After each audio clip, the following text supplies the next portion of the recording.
Morning po, mag-harvest po tayo ng mga bunga ng aking mga tanim. Yan po, ayan. Isang araw nag-harvest din ako.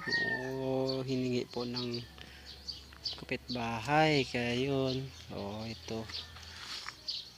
Ayan, ngayon mag-harvest din ako para ulamin namin. Yan po. Yan na po yung araw-araw kong dinidiligan.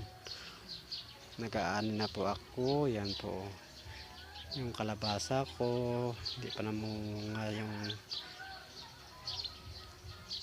sitaw, hindi pa. Yan po. Nasa sako lang po yan tinatanim. Ito po, yan.